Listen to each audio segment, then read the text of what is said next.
Travelling expenses नहीं होता, investment होता है। माइसर प्लेस घुरा होगा, टाटा बाय बाय खत्म।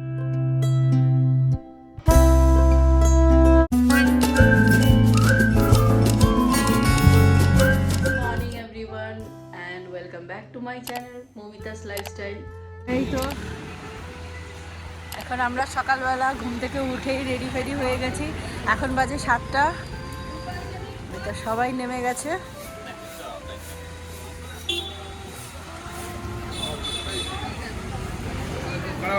কি খাচ্ছেন? कड़ा भात, कड़ा কি ভাত? कड़ा भात। তো ডাব খাচ্ছে।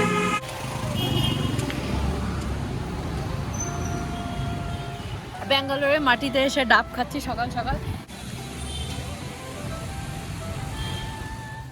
আমরা সকাল সকাল উঠেই আমরা কিন্তু ঠিক 6টা থেকে 6:30টার ভেতর কিন্তু রেডি হয়ে নিচে চলে এসেছিলাম, বাট বাসটা আসতে অনেক লেট হয়েছিল, যার জন্য আমাদের কিন্তু বেরোতে বেরোতে লেট হয়ে গিয়েছিল। আর আমরা কিন্তু এতজন মিলে আজকে ব্যাঙ্গালোরে যে মহীশূর প্যালেস আছে সেই মহীশূর প্যালেসের জন্যই কিন্তু রওনা দিচ্ছি। আর দেখুন বাসের মধ্যে কি এনজয় করেছি আমরা সবাই, প্রত্যেকে দুর্দান্ত ডান্স এনজয়মেন্ট, দুর্দান্ত মজা করেছি। তারপর দেখুন রাস্তাটা কিন্তু অ্যাকচুয়ালি মহীশূর প্যালেস হলো ব্যাঙ্গালোর থেকে একটু অনেকটাই দূরে। আর তারপর এখানে তন্ময়দা কিছু খাবার দাবার দিয়েছিল, আমরা খাচ্ছিলাম। তারপর একটু পরে সবাই ওয়াশরুম যেতে হবে, একটা জায়গায় নেমে আমরা একটু ফটো সেশন করছিলাম। হয়তো কোন জায়গা ক্যামেরাম্যান কে আছে, ফটোগ্রাফার ये तन्मय सर। कच्चा है या पक्का है? कच्चा कच्चा कच्चा कितना करके है? हां कितना करके? दोनों में अंदर के ये अलग रेट है क्या? ওখান থেকে কাঁচা আম, এই ব্যাঙ্গালোরে এরকম কিন্তু আমের সিজনে এরকম কাঁচা কাঁচা আম পাওয়া যায় রাস্তায় রাস্তায়, তো সবাই মিলে কিন্তু একটা করে কাঁচা আম খেয়ে নিলাম। তারপর আমরা কিন্তু কুলফি খেলাম। কুলফি সাইডে একটা আইসক্রিমের ছোট্ট একটা স্টল ছিল, সেখান থেকে সবাই মিলে কুলফি আইসক্রিম খেয়ে নিলাম। তারপর অলোকেশ আমাকে আর সুব্রতকে আখের রস খাওয়ালো। তারপর আমাদের সব খাওয়া দাওয়া হওয়ার পর এই বাসটাই কিন্তু আমাদের ছিল, এই বাসে উঠে গেলাম। আপনাদের সাথে কথা বলতে বলতে মহীশূর প্যালেসে কিন্তু আমরা পৌঁছে গিয়েছি। তো মহীশূর প্যালেসে এটা হচ্ছিল বাহিরের সাইডটা, মানে মেইন গেটের বাইরের দিকটা এইরকম। তো তারপর আমরা দেখুন এই যে বাইরের দিকটা, বাইরের দিকেই কিন্তু অনেক ছোট ছোট জিনিস পাওয়া যায় যেগুলো কিন্তু আপনার কিনতে ইচ্ছে হবে। আমি সেভাবে কিছুই কেনাকাটা করিনি, বাট যখন আমি ফার্স্ট টাইম গিয়েছিলাম তখন কিন্তু অনেক কিছু কিনেছিলাম। আর মহীশূর প্যালেসে এন্ট্রেন্সে মানে ভেতরে ঢোকার জন্য টিকিট কিন্তু পার হেড 100 রুপিস করে। আমরা যখন এই ধরনের কোনো প্যালেস বা এরকম যখন ঐতিহাসিক জায়গায় যাই তখন সেটার ইতিহাস কিন্তু আমাদের জানা নেই, যার জন্য আমরা শুধু দেখেই আসি, বাট সেটার যে মূল কাহিনী সেটা কিন্তু আমরা কখনোই জানতে পারি না। তার জন্য কিন্তু আমরা একটা গাইড হায়ার করেছিলাম, সেই গাইডের মাধ্যমেই কিন্তু এই মহলের পুরো ইতিহাসটা কিন্তু আমরা জানতে পেরেছিলাম। আর আপনাদেরও আমি বলবো যারা যারা আমার এই ভিডিওটা দেখছেন অবশ্যই মন দিয়ে শুনবেন প্রত্যেকটা কথা, আশা করি খুব ভালো লাগবে। কারণ যিনি আমাদের গাইড ছিলেন উনি কিন্তু প্রচণ্ড ইন্সপায়ারিং এবং প্রচণ্ড মোটিভেটেড কথা এখানে বলেছে। আর এখানে প্রত্যেকটা জিনিসের মানে এই বিল্ডিং এর পেছনে প্রত্যেকটা কিসের রিজন আছে সেই জিনিসগুলোও কিন্তু খুব সুন্দরভাবে তুলে ধরেছে আমাদের সামনে। তো অবশ্যই মন দিয়ে প্রত্যেকটা কথা শুনবেন, আশা করি অনেক ভালো লাগবে। मेरा नाम है दीपक कोहल, इस महल के अंदर 22 साल से काम कर रहा हूँ। मैसूर को महलों का नगरी और सांस्कृतिक नगरी माना जाता है। मैसूर में 6 महलें हैं। आज भी राज परिवार रहते हैं रेजिडेंशियल पैलेस में, सीधा जाके लेफ्ट साइड पे जाने से 27th जनरेशन। ये यादव डायनेस्टी बोलते हैं, मतलब यदुवंशी।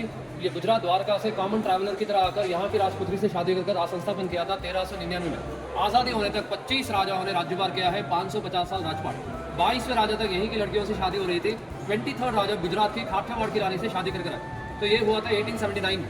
उसके 17 साल के बाद उसी राजा की पोती की शादी में एक लकड़ी का महल जलकर आग हो जाती है। वो fire accident was an accident, वो इंटेंशनली नहीं था। सारे लोग डिनर हॉल पे थे, कोई भी केयर टेकर नहीं था। मिट्टी के तेल के ऊपर कैंडलस्टैंड गिर जाती है, तेल और आग फैलती गई, पूरा महल जलकर आग हो जाती है। गणेश का मंदिर बच गया, इसी विंडो के अंदर है, जो हर सुबह उसकी पूजा होने के बाद पैलेस ओपन होती है। इसी वजह से जूता लेकर जाना मना किया जाता है। ये एक ही लौता पैलेस है दक्षिण भारत में, इसको लिविंग पैलेस बोला जाता है। लिविंग पैलेस मतलब रीति रिवाज, पूजा, विधि विधान आज भी कंटिन्यूएशन हो रही है। एक ही लौता पैलेस है दक्षिण भारत में, महारानी ने बनाया था, राजा ने नहीं। राजा ने कंप्लीट किया था। महारानी का नाम था वाणी विलास सन्नी राणा। इस मैसूर पैलेस का नाम मैसूर पैलेस नहीं है, इसका असली नाम है अम्बा विलास। अम्बा विलास। ओके, ये महल का जो आर्किटेक्चर का नाम था हेनरी इरविन। इस महल का इंटीरियर डिजाइनर का नाम था राघवल्ला नायडू। ये महल की शैली को इंडो सारासानिक स्टाइल बोलते हैं। ड्यूम इस्लामिक स्टाइल है, विंडोज है राजस्थानी स्टाइल, आर्च है गुरुद्वारा की तरह, अंदरूनी हिस्सा हिंदू वास्तु शैली के अनुसार। कहीं पे भी आप गोल्ड कलर का पेंटिंग महल के अंदर देखेंगे, सोने को पिघलाकर पेंट किया गया। कितना सोना महल में इस्तेमाल हुआ है नोबडी वैल्यूएटेड, क्योंकि मैसूर की राजा ही कोलार गोल्ड माइन के ओनर थे। और इस महल के ऊपर कैंपस के अंदर Rocky by nation 97,200 electrical bulb है, पर आवर बिल आता है 83,000 रुपीज। अभी ये स्टेट गवर्नमेंट मेंटेन करने की वजह से आप और हमको आसान है 100 रुपीज टिकट में आ रहे हैं। राजा के कंट्रोल में होता, महल की एंट्री फीस ही 1500 रुपीज होता। जैसा कोलकाता में कालिका देवी का बहुत खूबसूरत तरीके से मनाते हैं और पूरा महल या आपकी जगह में जो परेड चलती है, यहाँ पे एक ही परेड होती है महल के सामने से लेकर 6 किलोमीटर दूर तक। 26 हाथियों की डेकोरेशन होती है। 26वें हाथी के ऊपर सोने के पालकी के अंदर उस चामुंडेश्वरी की मूर्ति को लेकर जाते हैं। वो मूर्ति आज आप देख सकते हैं यहाँ पे, क्योंकि आज फ्राइडे है, नंबर 1। नंबर 2, श्रावण से पहले आषाढ़ मास बोलते हैं, क्योंकि पहले फ्राइडे को यहाँ पे चामुंडेश्वरी का उत्सव मनाया जाता है, मतलब बहुत खूबसूरत तरीके से पूजा किया जाता है। इसलिए आज आपके लिए चामुंडी पहाड़ में आपका व्हीकल्स थ्रू नहीं जा सकते, यहाँ की गवर्नमेंट व्हीकल्स थ्रू ही जा सकते हैं। तो ये कैनन जो है 236 साल पुराना है, आज भी इस्तेमाल करते हैं। कैनन सैल्यूट दिए जाते हैं चामुंडेश्वरी की मूर्ति को दसरे के टाइम पर। साउंड आपको 9 किलोमीटर दूर तक सुनाई देती है। 4 फ्रेंच का है, 3 अंग्रेज का। अंग्रेज का जो है ब्रास का फेस है, उसके ऊपर ईस्ट इंडिया कंपनी का लोगो है। कैनन बॉल इस्तेमाल नहीं होता, गन पाउडर इस्तेमाल करते हैं। महिषासुर का वध चामुंडी पहाड़ में होने की वजह से यहाँ पे दसरा सेलिब्रेट किया जाता है। महिषासुरपुरा, ब्रिटिशों ने प्रोनाउंसिएशन नहीं कर पाया, मैसूर इस तरह नाम बना। महिषासुरपुरा टर्न्स टू मैसूर। चामुंडेश्वरी की मूर्ति जो दसरे के टाइम पर सोने के पालकी में लेके जाते हैं, पंच धातुओं से बना है। गोल्ड, सिल्वर, ब्रास, निकल, आयरन, आज तक पॉलिश नहीं किया है। और खास कर इस मूर्ति को जस्ट 316 ईयर ओल्ड उस मेन आइडल का रिप्लिका है, उत्सव मूर्ति। आप हर दिन मंदिर को जाते हैं भगवान को देखने के लिए, एक बार भगवान आपको देखने के लिए आना है ना, तो मेन मूर्ति को वेल्थ आना है तो डिग्निटी से, शॉर्टकट से नहीं। So indication of the elephant is a dignity and power. और इस महल में 2 ग्रेनाइट इस्तेमाल हुआ है, पिंक ग्रेनाइट और ग्रे ग्रेनाइट। चामुंडा रास्ता बनाते वक्त जो भी पत्थर मिले वही पत्थर इस महल के लिए गया। स्टिचेस गले के नीचे, आईज रियल नहीं है, मार्बल है, दंत लकड़ी का, ओरिजिनल दंत इसी हाथी का कॉर्नर में रखा हुआ है। जब मैं इस तरफ से लेके जाऊंगा दिखाता हूँ। इस कला को बोलते हैं टैक्सीडर्मी। टैक्सी मतलब स्टिचिंग, डर्मी मतलब स्किन। और यहाँ पे राम और सीता की स्टैचू दिख रहा है आपको? हाँ जी हाँ। तो ये स्थान उदयपुर का है और ये मकराना मार्बल बोलते हैं। मैं आपको बोला था 23वें राजा ने गुजरात से खाचेवाड़ की रानी से शादी करके आए, उन्होंने लेकर आया राम और सीता की स्टैचू। मैं आपको बोला था पहले राजा गुजरात द्वारका से ट्रैवलर बनकर आकर यहाँ पे राजपुत्री से शादी कर राज संस्थापन किया था करके। इसलिए मैं कभी भी यंगस्टर्स को बोलता रहता हूँ, ट्रैवल करते रहेगा, किस पॉइंट पे क्या मिल जाएगा किसको क्या पता। 2 लड़कियां सिंगल है, लड़की भी मिला, लड़की भी मिला। ट्रैवलिंग एक्सपेंसेस नहीं होता, इन्वेस्टमेंट होता है। So please come toward this side.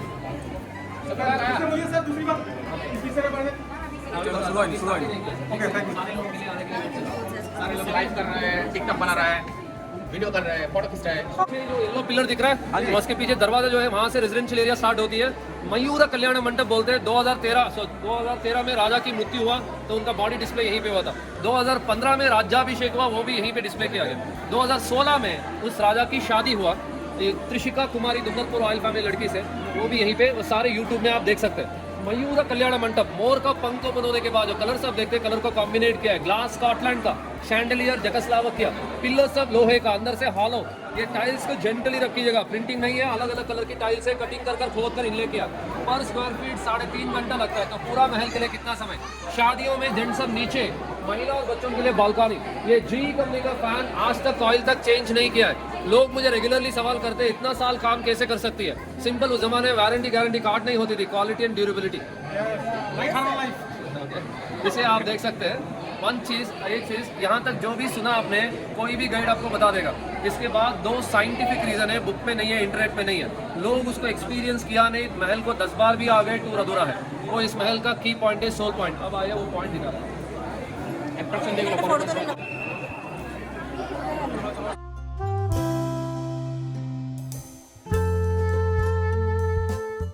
समझे नहीं पक्का?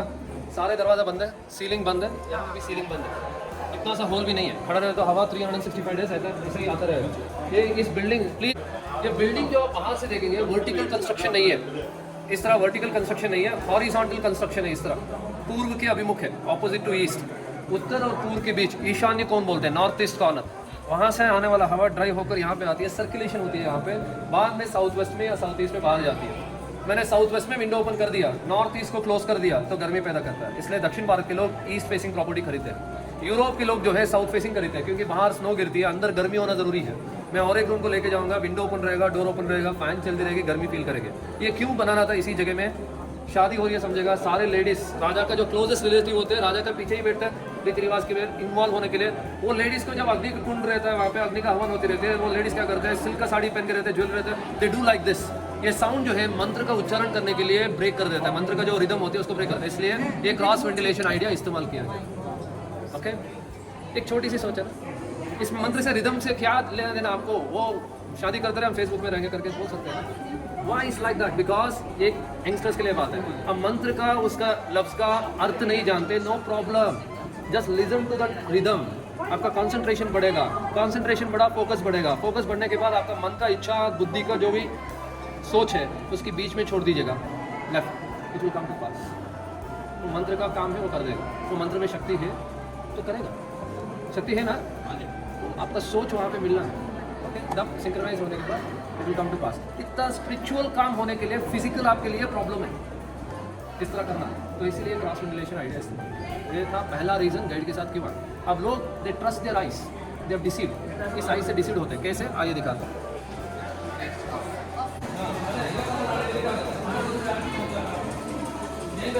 Ladies has to be on the front because they are very short. The reason they cannot able to see. Please forward. Ready sir, real quick sir. Watch me what I'm showing quickly. इस इंसान, sir आप यहाँ पे आना, sir यहाँ पे, इस इंसान की शूज से लेकर सरबन तक आपकी रोड पे, हाँ उस तरफ जाएंगे, पत्नी जरा सा मुड़ेगी लेकिन पति कंप्लीटली मुड़ जाएंगे, आप उस तरफ जाएंगे तो ओके। प्लीज ये सवाल मत कीजिएगा पति ही क्यों मुड़ते हैं, इंडिया में शादी के बाद गोल्डन रूल है, जैसा पत्नी बोलते पति मुड़ना ही पड़ता है। साड़ी के पीछे लेकर आईकॉन तक आपकी तरफ है, पैर के पैर भी, लेकिन आपकी और आगा मेरी तरफ नहीं है, दीवार की तरफ है। अब दोनों पेंटिंग को साथ साथ मत देखिएगा, महारानी को देखते हुए मेरे साथ आएगा, ठीक है लेडी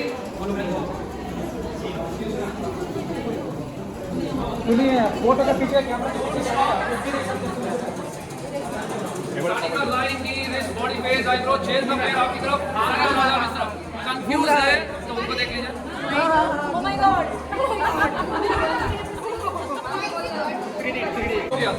जॉन जाफ्ती नाम के एक यूरोपियन आर्टिस्ट आकर इंडियंस को झाड़ता है कि 3 डायमेंशन पेंटिंग हमने इन्वेंशन किया, राजा रवि वर्मा ने उसको उत्तर देकर भेज दिया।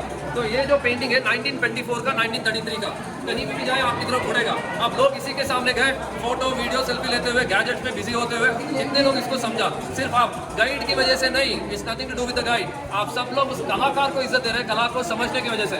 मैं इंडिया में पैदा हो गया करके पूरा इंडिया मेरे अंदर नहीं है, I have to pursue to understand the India, क्योंकि जनरेशन टू जनरेशन कॉन्ट्रीब्यूट कर गए हैं, उसको समझने के लिए मुझको एक जनरेशन ही चाहिए। Okay, so India is incredible when you personally pursue, otherwise just a object. ये देशवासियों को ये देश कभी अट्रैक्शन नहीं है, दूसरे देशवासियों को ज्यादा अट्रैक्टेड है, इसलिए दूसरे देशवासी ज्यादा इंडिया को आना चाहते थे। आज भी आ रहा है कि नहीं, फ्लिपकार्ट अमेजॉन बैलेंस शीट में क्या दिखाते हैं नेगेटिव, लेकिन बिजनेस हो रहा है 140 करोड़ का। ओके, तो ये है 3 dimensional painting number local artist. ये महारानी ही 7 साल राज्यभार किया था, पहला विधवाओं के लिए स्कूल एंड कॉलेजेस ओपन किया था, कॉलेज का नाम महारानीज कॉलेज, और उनका साड़ी का लेंथ 16 मीटर। यहाँ पे जो टूरिंग्स डालते हैं ना, दिखाना मना था, हमारे घर में इतना लंबा साड़ी इस्तेमाल कर दिया। स्वच्छ भारत अभियान घर से शुरुआत होती है, इन्होंने इस महल की कंस्ट्रक्शन स्टार्ट किया तो इन्होंने कंप्लीट किया। यंगस्टर्स के लिए बात है, यंगस्टर्स के लिए बात है, ध्यान दीजिएगा, 2 चीज़ों से दुनिया का रुख बदल गया, ऑयल एंड इलेक्ट्रिसिटी। ऑयल आने से इंजन बने, ट्रांसपोर्टेशन ईजी हुआ, इलेक्ट्रिसिटी आने से इंडस्ट्रीज पैदा हुए, यही रेवोल्यूशनरी है। ये 2 चीज़ आने से दुनिया बदल गया। 200 सालों में जो बदला 20,000 सालों में नहीं बदला था। ओके, सो इलेक्ट्रिसिटी इंडिया को पहली बार देने वाला इंसान का नाम है कृष्णराज वड़िया। इंडिया को पहली बार যখন এই জায়গাটায় আসলাম আমি একদম মুগ্ধ হয়ে গিয়েছিলাম ওনার কথায়, তার জন্য ভিডিও করতে ভুলে গেছি, কিন্তু এইটুকু বুঝতে পেরেছি এই বাক্সগুলোকে আমরা মনে করেছিলাম হচ্ছে গয়নার বাক্স, বাট এটা কিন্তু ইনভিটেশন বাক্স। রাজাদের আমলে এটা কিন্তু ইনভিটেশন বাক্স, মানে যেটা দিয়ে আমরা আমাদের আত্মীয় স্বজনদের ইনভাইট করে থাকি, ওনারা কিন্তু এরকম বাক্স গিফট করে এইরকম কিন্তু ইনভাইট করতো, আর ভেতরে কার্ড দেওয়া থাকে।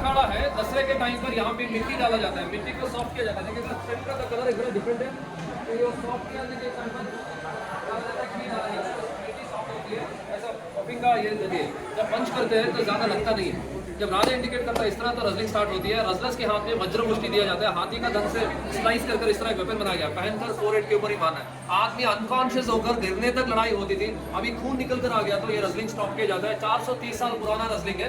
उस जमाने में राजा की बॉडीगार्ड बनने के लिए क्वालिफिकेशन था ये लड़ाई अभी दुर्गे को ये डेडिकेट करते हैं, राजा तो बॉडीगार्ड का इस्तेमाल नहीं करते बाहर जाने के लिए। আগের ভিডিওটাতে আরেকটা যে কথা আমার মনে আছে যেটা আমি ভিডিও করতে ভুলে গিয়েছিলাম, ওই যেই রেসলিংয়ের জায়গাটা আছে সেখানে কিন্তু কোনো আশেপাশে কোনো রানী বসতে পারে না, কারণ কি যখন রেসলিংয়ের টাইমে যদি রাজার আশেপাশে রানী থাকে তাহলে রাজার কিন্তু অ্যাটেনশন নষ্ট হয়, তার জন্য কোনো রানীর কিন্তু রেসলিং দেখার পারমিশন থাকে না। जाने से पहले राजा जो ज्वेलरी पहनते हैं राशि नक्षत्र के अनुसार, ये सब बर्मा की कार्विंग है, आज तक पॉलिश नहीं किया, हनी का वैक्स से पॉलिश किया जाता है। फूल को गौर से देखेगा, पीस बाय पीस नहीं है, पूरा फूल एक ही लकड़ी को बना हुआ है।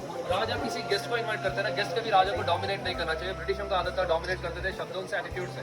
राजा की चेयर में शेर की मुंह ओपन है, दांत देख सकते हैं। ब्रिटिश की चेयर में शेर की मुंह ओपन है, दांत नहीं दिखा सकते। पहला सुनना चाहिए, बाद में बातचीत करना चाहिए, राजा को डोमिनेट नहीं कर सकते। ये दोनों कृष्ण चेयर बेल्जियम का मिरर इटाली मरोना था। इस हाथी का नाम था गजेंद्र, 34 साल सोने की पालकी उड़ाते जब रॉयल एम्बलम के साथ। बॉटम में 3D कार्विंग देख सकते हैं। इस रूम में एक जरा वार्म फील हो रही है, window open, open door open yard, बाहर से हवा नहीं आएगी। दक्षिण की तरफ द्वार है, वुडन की सीलिंग है, रूम कभी गर्म रहती है। बिना चर्च है, महल से 2 किलोमीटर दूर में है, नॉर्थ की तरफ आता है। कोई भी बैंगलोर से मैसूर पे एंट्री करेगा, पहला इसको देखकर बाद में महल को आएगा। एक रात रुका है महल मैसूर के अंदर, तो पहला चामुंडा हिल देखने के लिए जाएगा, बाद में महल को आएगा। नहीं तो चामुंडा हिल उसके लिए लास्ट पॉइंट होगा, नहीं तो ये चर्च लास्ट पॉइंट होगा। तो फिर भी दोनों में बीच में पड़ा ये पैलेस, दोनों देखने के बाद इस महल को आते हैं। ओके, ये सेंट फिलोमिना चर्च 165 फीट। এই মায়াসুর প্যালেসের এটা কিন্তু মেন জায়গা, এখানেই কিন্তু রাজ্যসভা হয়, যেখানে কিনা রাজা রানীর আলাদা আলাদা কিন্তু বসার জায়গা আছে এবং যারা গেস্ট থাকে তাদেরও কিন্তু আলাদা বসার জায়গা আছে এবং এখান থেকেই তারা কিন্তু যেই রাজ্যসভা হয় বা কোনো অনুষ্ঠান হচ্ছে মহলে সেগুলো কিন্তু এনজয় করে এখান থেকেই। আর প্রচুর মানুষ কিন্তু ওনাদের সাথে এই সময় দেখা করতে আসতেন, সেই সময়কার কথা। সেই দিন গাইড যা বলেছেন তার অনেকগুলো কথাই আমার মনে ছিল, সেগুলো আমি নিজে বলেছি, আর যেগুলো আমার কাছে রেকর্ড ছিল সেগুলো কিন্তু গাইডেরটা শোনানোরই আমি চেষ্টা করেছি, কারণ উনি যেভাবে ডেসক্রিপশন দিয়েছেন সেভাবে হয়তো আমি দিলে অতটা ভালো লাগতো। उसके सर के ऊपर विष्णु को इस तरह बिठाया गया है, इस तरह जैसा मैं दिखा रहा हूँ, इस तरह शंख चक्र गदा नहीं है, स्नेक बेड मतलब सर्प के ऊपर बैठे हैं। शंख चक्र गदा के बिना कहीं पे भी दुनिया में नहीं देख सकते विष्णु को शंख चक्र गदा के बिना, तो एक ही जगह है। इस तरह मेरे डैड से पूछा ये क्यों इस तरह यहाँ पे बनाकर रखा गया है। मेरे डैड ने 1 मिनट के लिए पॉज किया, बाद में धीमी 1834 में दीवार आर्म को एक्सटेंड किया गया ना, that is with in a year they completed. Foundation ऐसा प्लान किया गया था, 15,000 लोग काम किया है एक दिन में। सोचेगा 15,000 लोग, तो उनको मैनेज करना ही बहुत बड़ा टास्क है, काम निकलवाना सेकेंड। तो सोचेगा 3 मेस्त्रियाँ, 2 इंजीनियर्स, एक महारानी की वर्ड के ऊपर इतना खूबसूरत महल खड़ा करके रख दिया। इसी को कंप्लीट होने से पहले ही ब्रिटिश का प्रेशर राजा के परिवार के पास आता है, तो यहाँ के इंजीनियर को इसी को कॉपी बनाकर चेन्नई हाई कोर्ट बना दिया। Chennai high court is a replica of the Mysore palace. आपको दोनों को चेन्नई हाई कोर्ट करके इमेजेस में डालेगा गूगल में, और मैसूर पैलेस को बाजू में रखेगा, दोनों एक ही तरह दिखेगा, domes, architecture, everything including the railway station horizontal. Okay, so इस तरह आपको रिपीटेडली बिल्डिंग्स को रिपीटेडली आप मैसूर में देख पाएंगे। ललिता আমি এই প্যালেসের প্রায় অনেকটা ইতিহাসই কিন্তু তোমাদের সাথে চেষ্টা করলাম শেয়ার করার, আর এই প্যালেসটা কি করে তৈরি হয়েছে, কিভাবে তৈরি হয়েছে, সায়েন্টিফিক্যালি লজিক কিভাবে আছে, সব কিছুই কিন্তু উনি আমাদেরকে প্রেজেন্ট করেছে এবং আমাদের কিন্তু ডেসক্রাইব করেছে, খুব সুন্দর করে বুঝিয়েছে। সত্যি ওনার কথাগুলো আমার খুবই ভালো লেগেছে, আমি এত মন দিয়ে শুনেছি ওনার কথাগুলো। মাইসুর প্যালেস কিন্তু আমাদের মোটামুটি একটা ঘোরা হয়ে গেছে। এখানে রিল বানাচ্ছি, রিল ফেসবুক ইনস্টাতে যদি ফলো করেন তাহলে দেখতে পাবেন। এই জায়গাটা দুর্দান্ত হয়ে গেছে, টাটা বাই বাই গেছে, বলো মাইসুর প্লেস ঘোরা হয়ে গেছে, টাটা বাই বাই, খতম খতম খতম খতম, টাটা বাই বাই। এইবার সবাই মিলে পপকর্ন তারপর চিপস এইসব কিনে কিন্তু আমরা বাসে উঠে গেলাম। বাসে বসেই কিন্তু টুকটাক কুচকাচ খেয়ে নিলাম।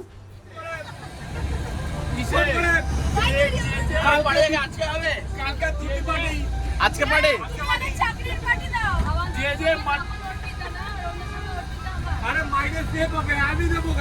যারা যারা ভাবছেন মাটন বিরিয়ানি খাবেন, গৌতম বাবুর কাছে 299 টাকা করে পাঠিয়ে দেন। ম্যানেজারের কাছে মনে নেই এক্সাক্ট সুজিত ডাকছে,